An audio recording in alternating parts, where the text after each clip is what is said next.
Welcome, Laura. Thank you so much for being here today and for supporting our Pride celebrations here at Niagara Health. We're so excited to have the opportunity to speak with you and learn more about OUTniagara and the work that you're doing in the community. So if you wouldn't mind telling us a little bit about yourself and about OUTniagara. Of course. So I'm the project coordinator for OUTniagara, and OUTniagara is an incorporated nonprofit with membership that works to unite Niagara's sexual and gender diverse communities. Members and general public are welcome to attend events throughout the year when we're not in the midst of a pandemic, including the annual general meeting.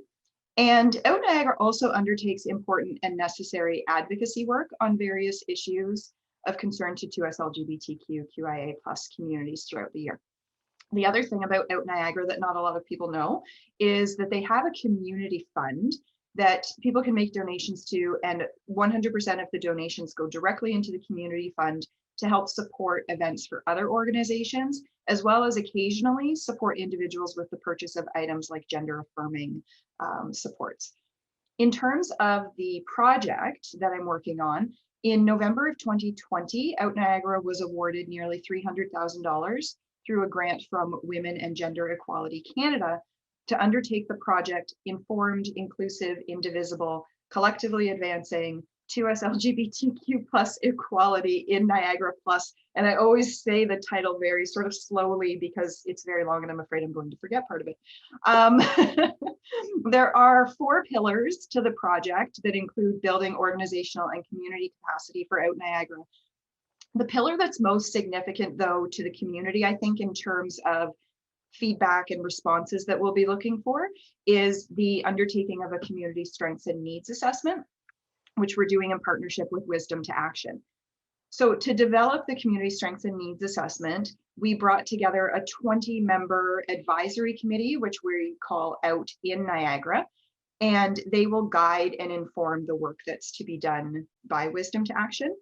And we'll be looking for that wider community input through interviews, focus groups, arts-based workshops, written submissions, surveys, all of those sorts of data gathering tools. In addition, though, to paying consultants and staff to achieve the goals of the project, we felt it was really important to invest directly into us LGBTQ plus people and communities through honoraria for committee work, as well as for their participation in the interviews, focus groups, and the other items that I just mentioned, because it's really important that people be appropriately compensated for their labor and certainly for sharing their lived experiences with us. Terrific, Laura. Laura, what do you see as the biggest challenges in Niagara right now for the LGBTQ2S plus community? And how do you see us overcoming these challenges?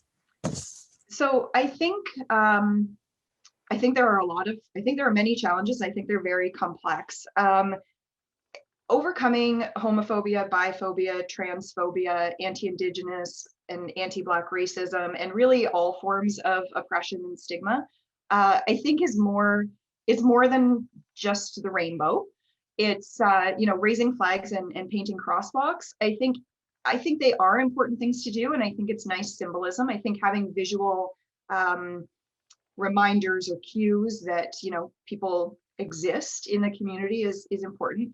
But 2S LGBTQIA plus people and communities need more than just symbolism.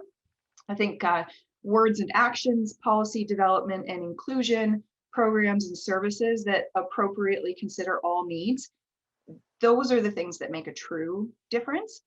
And I think we have to challenge the idea that homophobia, biphobia, and transphobia are just acts of overt discrimination. It's more than bullying in the schoolyard. It's more than refusing to use someone's correct pronouns. It's rather lack of access to programs and services. It's the existence of programs and services that don't consider the needs of 2S LGBTQIA plus people. It's that, for example, currently in Niagara, trans folks can't find a primary care physician, not because no doctors are taking new patients, but because many doctors are not informed, trained, and or willing to provide healthcare to trans folks. The answer to how to overcome these challenges, I think, I don't know that we have enough time to discuss all of that, but I think in part it's about education. It's in the case of doctors that I just mentioned, it's about doctors being willing to inform themselves, take the necessary and appropriate training, and again, being willing to provide care to trans folks. On a larger scale, I can say that what we're hoping to accomplish with the community strengths and needs assessment is to help us answer the question about how to overcome these challenges, at least for Niagara. We'll find out, what is working well in Niagara, what could be working better, and what else should we be doing? What programs and services should we be undertaking to support 2S LGBTQIA+ folks? Thank you so much, Laura. I really like that you talk about the collective approach when you mention the different equity-seeking groups. I also know that allyship is usually highlighted as a very effective way to support the LGBTQ+ community as well as other equity-seeking groups. Do you have any advice that you could provide to us about how individuals can be true allies and true supporters to the LGBTQ+ community? Yeah, absolutely. I think, my role in this project and in so many things that I'm involved in Niagara is that of an ally. And I think it's important for people to know or to understand that being an ally is about so much more than just not doing the bad thing, right? Like I think people think, well, I'm not overtly racist, I'm not overtly homophobic, therefore I'm an ally. It's a lot more than saying, I have a gay friend or I have a two-spirit friend. Being an ally, or I prefer this newer term that I've heard recently about being an accomplice. It's about taking action. It's, educating yourself on what being an accomplice means, being prepared to speak up, to speak out, to demand more, and to take action for 2S LGBTQIA+ folks. I think another important aspect is being open to feedback and willing to learn more.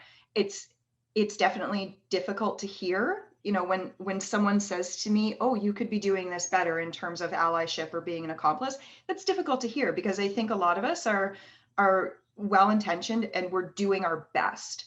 But if someone who identifies with 2S LGBTQIA+ communities shares with me what I could be doing better, it's really important for me to hear them.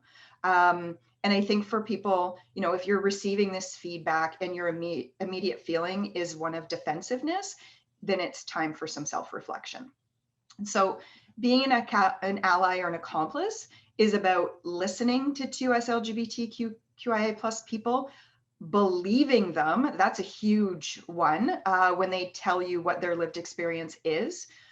Engaging, working, and volunteering with 2S LGBTQIA+ communities. And absolutely, if you're able, it's also about writing checks for the organizations that are programming for 2S LGBTQIA+ people and serving them well. Laura, thanks for leaning into actions we can all take to be good allies and accomplices. One final question, Laura. What's the one thing that you're proud of, or what are the biggest positive changes that you've seen? All the big questions. In terms of my work with OUTniagara and with this project, I think it's too early to talk about what we can be proud of in terms of this work. Certainly, I'm excited to be involved with the organization and with the project. And I think at the end of this, based on the way it's currently shaping up, I think we're going to have a lot to be quite proud of and to also continue to work on. I think the biggest change, though, and I want to be careful about how we frame this.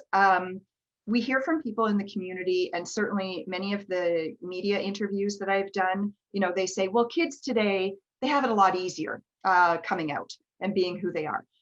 And I think in sort of a broad strokes sense, I think that's true.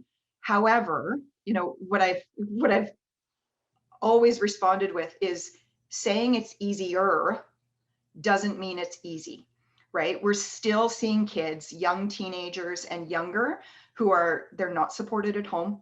They're not supported at school. There are people who are still fearful that their child knowing someone who identifies in the 2S LGBTQIA+ community is somehow not safe for their child.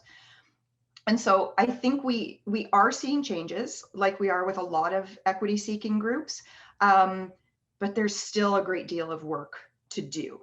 And I think the changes that we're seeing, you know, at the very least, they do make me feel hopeful that we are going to get there. Thank you so much, Laura. I can tell you that the work that you just mentioned you're doing and that you explained to us is incredible, and we're definitely headed in the right direction, it seems. But thank you so much for joining us today, for sharing about OUTniagara and the work that's being done. We really appreciate it. You're very welcome. Thank you for having me.